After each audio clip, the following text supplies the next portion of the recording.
incorporate a halogen atom, in this case bromine. This is, on first sight, if you stare at this, bizarre, right? Because if 2 minutes ago I had asked you, what do you think the product is of propene with bromine, all of you would have said, oh, that's easy, it's addition.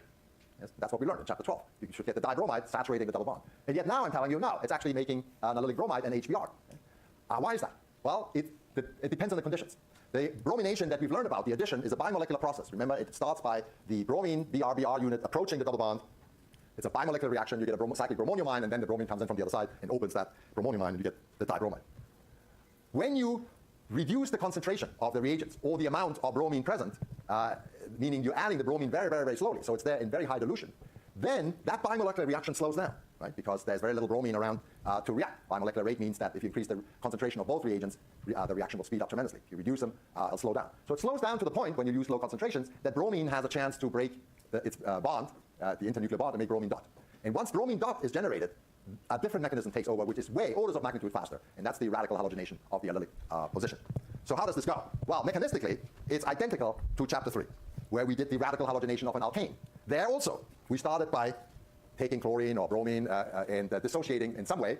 Typically, the easiest way is by light, and a slide projector lab will do it for bromine. Or for bromine, the bond's sufficiently weak that just heating it to 80, 90 degrees makes some of the molecules break their bond, those that pick up sufficient kinetic energy. Or you add a radical generator, like a peroxide.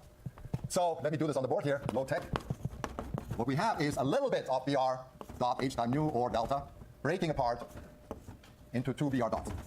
We don't need 100% dissociation, only 1 or 2. In fact, in the mechanism, in principle, 1 bromine dot should convert all of propene to all of bromopropene and HBr. And so this is called the initiation.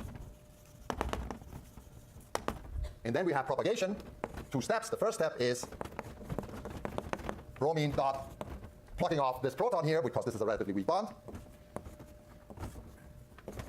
And we generate the allylic radical, plus there's one product, HBr. There's one product of the overall stoichiometry. And so this is identical to Chem 3, chapter 3, radical halogenation of, say, methane or propane, if you wish. The only difference is that this is a rather special radical. It's resonance stabilized. And therefore, it actually has 2 sides of reactivity. That's the 2 ends of the allylic system. This will become important in unsymmetrical systems where you get product mixtures. And then, so this is step A, and then the second propagation step is the allylic radical now reacting with more bromine to make the second product plus Br dot. And this Br dot then goes right back to here and turns over once again. Okay? So you notice we need only what we call a catalytic amount of Br dot. You don't need a stoichiometric amount of Br dot to turn all of this over to product. And then we typically write also a termination step that to just complete the picture. In the mechanism, we avoid that. It's an unwanted side reaction, if you wish. It is possible, even though these charged species are reactive intermediates, meaning that they're there in extremely low concentrations, surrounded by the bulk solvent and the neutral or saturated components of the reaction mixture, there is a small chance every now and then of one dot finding another, and that can be random recombinations. But remember, one dot finding another dot is very, very unlikely. It happens very rarely. More often than not, actually, it's some dirt on the walls of your flask that causes a radical to be trapped. These are called terminations. They're bad steps, because termination means you're pulling the dot that we need, a Br dot or al dot, to do the propagation steps of this mechanism. You're pulling them out of the equation, which means the reaction shuts down. Okay? So you need the bromine dot, then it's very, very fast.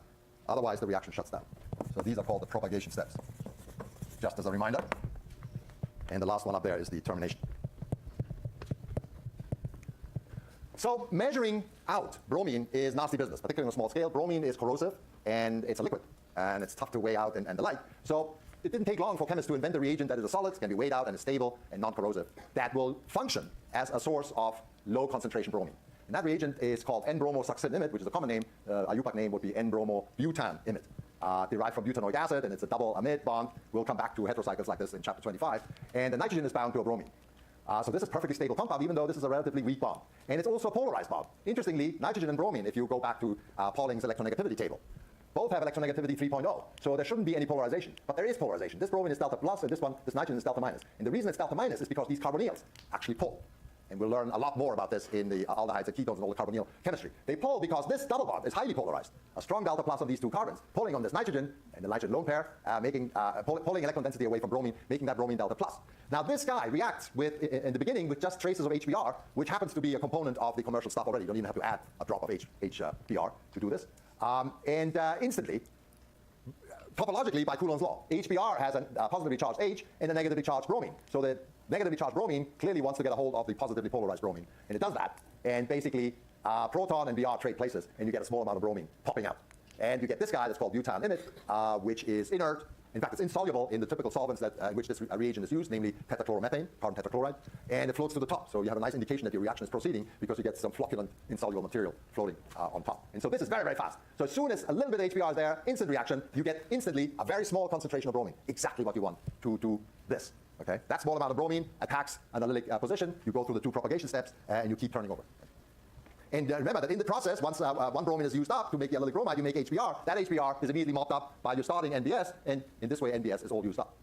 So what's the mechanism of the initial exchange? Well, it's not just simply Coulomb's law and exchange reaction. It's slightly more complicated. This is something you don't have to remember, but I'd like you to follow the sequence here. Protonation of such an amide is preferentially occurs on oxygen up here and not of any other position. Let me rephrase that. Protonation of this molecule occurs at all places. But the best spot is protonating on one of the oxygens. Why? Because that protonated species is stabilized by resonance. The resonance is an allylic resonance, except that we have an oxygen and a nitrogen instead of 2 carbons. And so this electron pair can kick in here, this kicks out there. So there's another resonance structure where you have the positive charge on the nitrogen. And that drives home the fact that this bromine, after the protonation, is really electrophilic. And it grabs the Br minus, or the Br minus attacks the Br plus, and that makes the bromine. Okay? And what comes out is this enol type form, which through tautomerism, something we dealt with in section 13.7 already, this proton jumps to this, which gives you the more stable carbonyl derivative. This type of chemistry will be the subject of later chapters where this mechanism will become totally clear and simple for you. So I'm giving you this as a preview.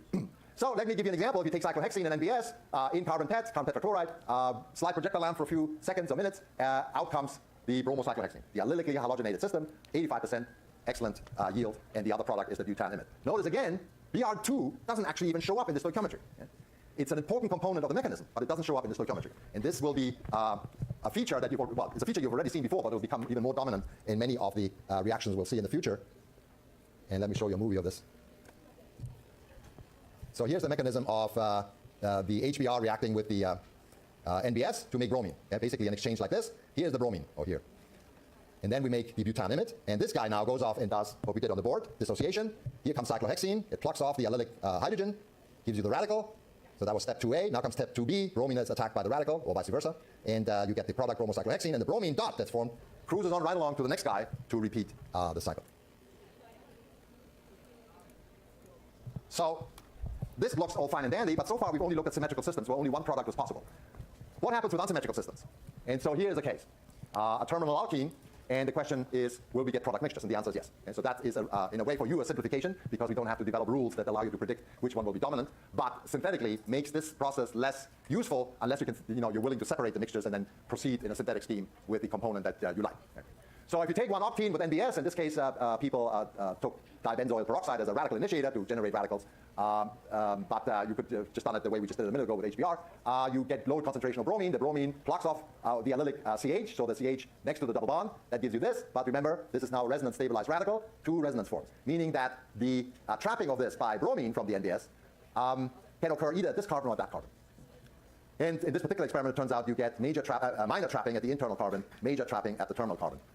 In other cases, it's the other way around. So you can't even argue that it's a steric effect, that this is slightly more hindered than this. The sterics come in less because radicals are extremely reactive. The explanation is actually slightly more sophisticated, and beyond this course, it has to do with the orbital size of the radical, the p orbital. It's now unsymmetrical. And the larger that size of the orbital, the more reactive it is. And there are rules for that is way beyond what we want to talk about. So the bottom line is, it's best if you use it for symmetrical systems. Cyclohexene is great. Propene is great. And related structures where exploring both sides of the ensuing allylic radical will give you only one product in the end. So I think for the first lecture, this is enough, and you guys deserve to look forward to a nice weekend. Thank you.